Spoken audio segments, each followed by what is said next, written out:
What's up YouTube? I'm No Rob Fort. Welcome to my YouTube channel where we talk about guns, gear, bushcraft, and hunting. Today I've got a DIY project for you where we're going to construct a heat reflective survival tarp shelter.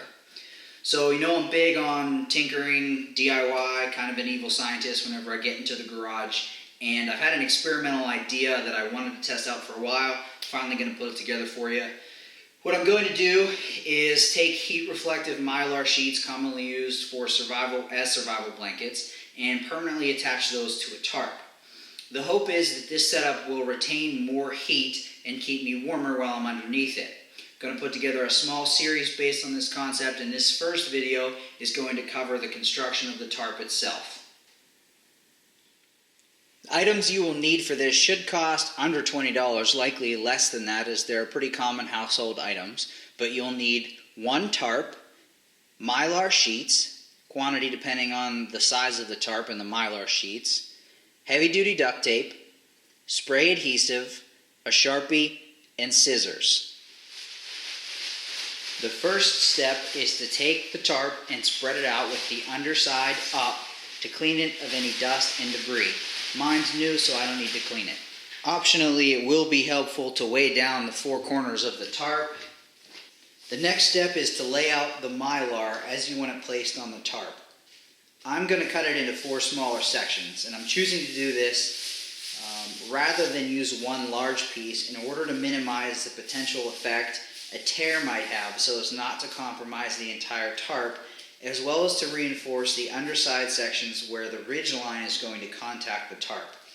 I'm going to measure about 3 inches from the end of the tarp and mark that across all four corners and sides.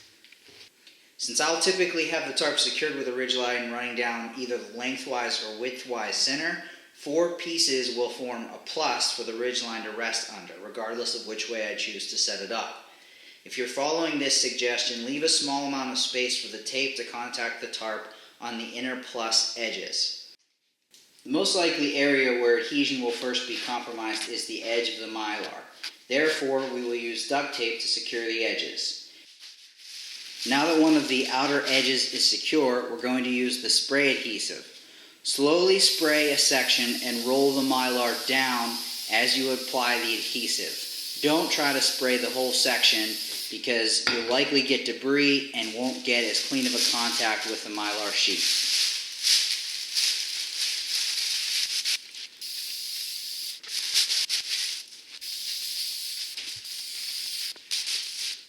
For the last section, so you don't overspray, spray the mylar instead of the tarp itself.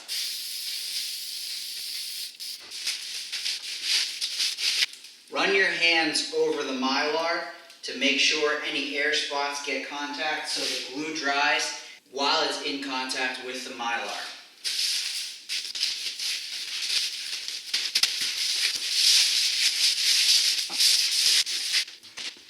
Now that you've got the first mylar section attached, use the duct tape to secure the other outer edge. If you're following my suggestion to use sections of mylar, we'll duct tape the inner plus where the individual sheets meet with a single length of duct tape in order to keep weight down as much as possible.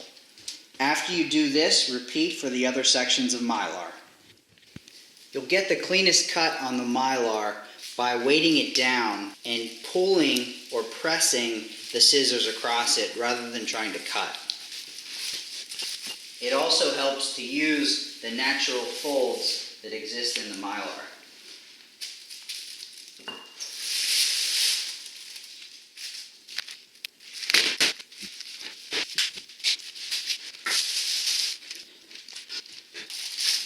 Be sure to get under where the tape is covering the mylar so you get a good contact along the edge. If you get any air pockets, use something like an ice brush like I'm using, or a broom to push them out to the side. Be careful you don't have a sharp end on the edge or you might rip the mylar. Just do that. Alright, so you've got all 4 pieces on. Just some afterthoughts after having gone through the process. It's pretty difficult to make the cuts work out. It might be better to cut a little bit longer. And then once you've got the glue applied, you can make the inner cuts for the plus because I had some difficulty keeping the overlap consistent. Also important to keep the tarp taut as possible so that you don't get any folds or ripples in the tarp underneath. That was a little difficult on one of the sections, but turned out pretty well for a first time experiment here. Now the last step is to just lay the plus. Gemma, can you stop eating ice cubes for 30 seconds?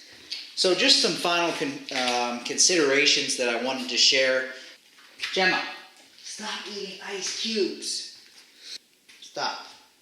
Stop. You're done for now. You just ate 7 ice cubes. You're going to pee. You're going to be swimming. Your back teeth are going to be floating. Did you have enough ice cubes?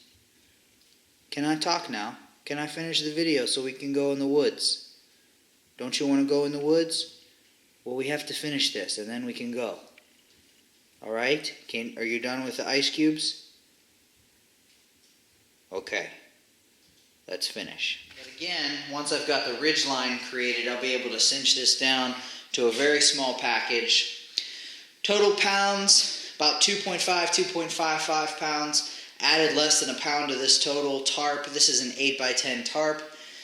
I don't know the exact weight, but I know that it was over a pound. And there she goes for another ice cube. You had to get one last one, huh, Jem? But again, minimal weight. Hopefully we'll add a little bit more heat to your survival tarp shelter. In the event you're stuck out there, it's nice to have something to keep you out of the elements without having to carry a tent every time you go out into the woods. Even my lightest tent with equipment necessary to set it up is about 4 pounds. For a good 3-season tent, it's about as low as I'm willing to go based on the quality that I want in a in a tent construction. So that's it for the construction of the tarp. Very simple design, very lightweight, gives you a little bit of added security whenever you're on a day trip or something like that. Lightweight, small, throw it in your pack. It's going to give you a good shelter option should you get stuck out in the woods longer than you expect to. But that's it for this video. Again, that's it for the construction. Stay tuned for the rest of this series. I'm going to show you how to make a ridgeline in the next video, which is the second most important piece. And then we'll go on to actually setting the shelter up, as well as some other accessories and gear that you can use when creating and kind of pimping out your tarp shelter. That's it from me, guys. As always, stay safe. I'm No More Op 4. I'm out. What? You looking for more ice cubes? You looking for more ice cubes, huh? Are you? We don't have any more. Your dish is empty. It's Gemma the sheepdog. I'm out. Please be sure to rate and comment on the video you just viewed. For more videos on guns, gear, bushcraft, and hunting, subscribe by clicking the channel icon. You can also see a link to my last video, as well as to my other social media. Make sure to like No More Op 4 on Facebook, follow me on Instagram, and see detailed posts on my blog. Thanks for subscribing to No More Op 4's YouTube channel.